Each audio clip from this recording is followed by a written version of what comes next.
ضروری ہے اللہ پر ایمان لائے، کبھی بھی اپنے رب کی بے ادبی ہماری زبان سے نہ ہو، اس کی آج نیت کریں۔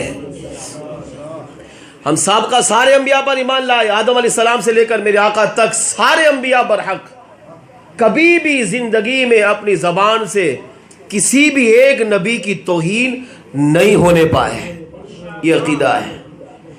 سارے صحابی جنتی، چاہے وہ حضور کے صحابی سیدنا ابو سفیان رضی اللہ تعالیٰ عنہ ہو،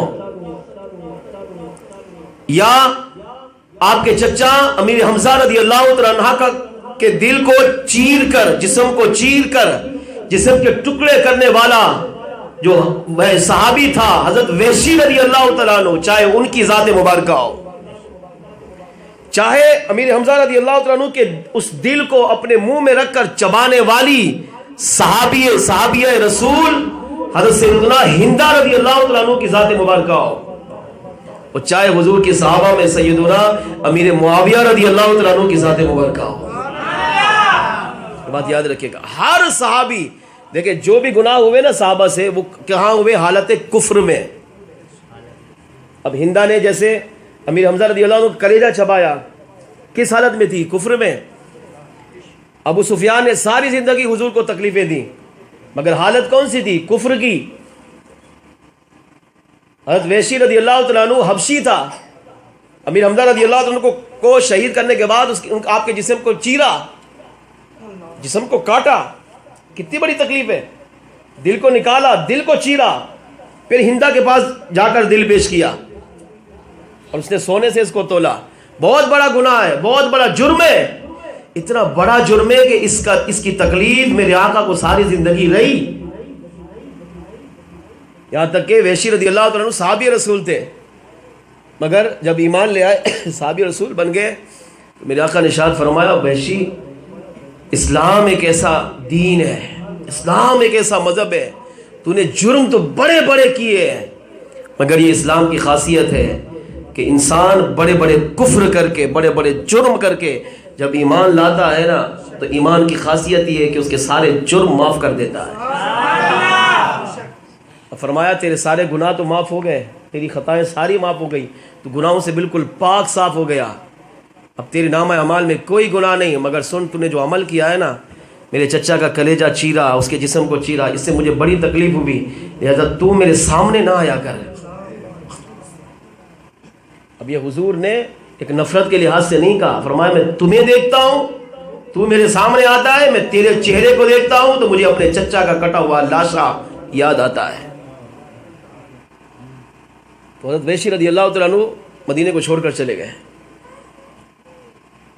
اس واقعے کے بعد میرے آقا صلی اللہ تعالیٰ علیہ وسلم، میرے حمزہ رضی اللہ تعالیٰ عنہ کے جب گھر والے آتے تھے، آپ کی زوجہ، آپ کی بیٹیاں، آپ کی بہنیں، جب وہ آتی تھی تو میرے آقا ان سے ملاقات نہیں کرتے تھے، کیوں؟ فرمایا ان سے ملاقات کروں گا تو ان کو دیکھ کر مجھے اپنے چچا کا کٹا ہوا لاشا نظر آئے گا، میں برداشت نہیں کر پاؤں۔ امام الانبیاء کہہ رہے ہیں میں برداشت نہیں کر پاؤں گا، کتنی بڑی تکلیف ہے، مگر وہ صحابی رسول تھے، ایمان لے آئے، تو ایمان کی، اسلام کی، دین کی، ہمارے مذہب کی سب سے اعلیٰ خاصیت یہ ہے کہ اسلام سابقہ گناہوں کو معاف کر دیتا ہے۔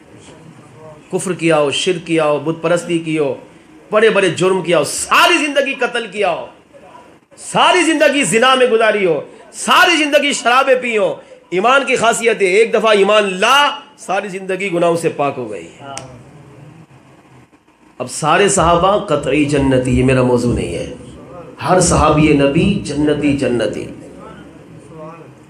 یہ عقیدے کی اہمیت بتا رہا ہوں، اللہ کرے آج کے محفل میں یہی سمجھ جائیں۔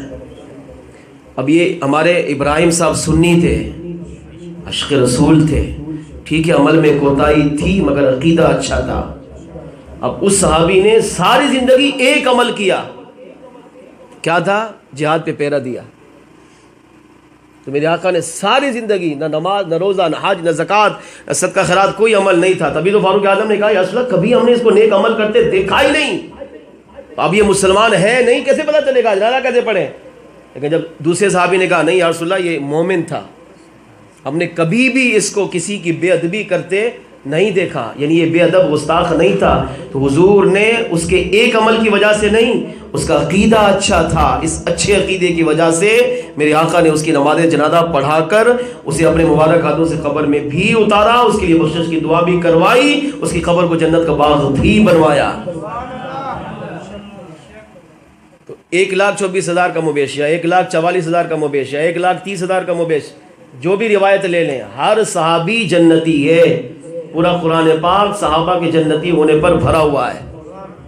صحابہ میں آپس میں کیا اختلاف ہوئے؟ مولا مشکل کشا میں ہوئے، سیدنا امیر معاویہ رضی اللہ عنہ میں ہوئے، عائشہ صدیقہ رضی اللہ عنہ میں ہوئے، اپنی خاتون جنت بی بی فاطمہ اور صدیق اکبر رضی اللہ عنہ کے درمیان ہوئے، کوئی بھی اختلاف ہوا، علماء کہتے ہیں ہماری آنکھیں سب پر بند ہیں، ہم نے کبھی بھی اپنی زبان سے کسی بھی صحابی کے بارے میں کوئی غلط لفظ نہ بولنا ہے نہ کان سے سننا ہے۔ یہ آج پکی نیت کریں۔ اگر ہمارے سامنے کوئی ممبر رسول پر بیٹھ کر بہت بڑا علامہ، بہت بڑا مفتی، بہت بڑا شیخ الحدیث، بہت بڑا خطیب اگر بیٹھا ہو، خدا کی قسم اگر وہ ایک صحابی بھی پر طنز کرتا ہے، اس کا واز سننا حرام ہے۔ وہ تو گناہگار ہوگا، بیٹھ کر سننے والا بھی گناہگار ہو رہا ہوگا۔ ہر صحابی جنتی ہے، اور صحابی کو جنتی کا وعدہ میں نے آپ نے نہیں کرنا، صحابی کو جنتی رب نے بنایا ہے، صحابہ کو جنتی حضور نے بنایا ہے۔ اب حضور جس کو جنتی کہیں، اللہ تعالیٰ نے قرآن پاک میں 4 مقامات پر صحابہ سے وعدہ لیا، پیارے مصطفیٰ ہم نے آپ کی خاطر آپ کے ہر صحابی کو جنت عطا کی، دنیا میں کر دی، جائیں گے قیامت کے دن، ابھی دنیا میں جنتیں دے دی۔ جب اللہ نے سارے صحابہ کو دے دی تو پھر ہم کون ہوتے ہیں صحابہ کے بارے میں بولنے والے ہیں؟ اسی طرح اب اولیاء پہ آ جائیں۔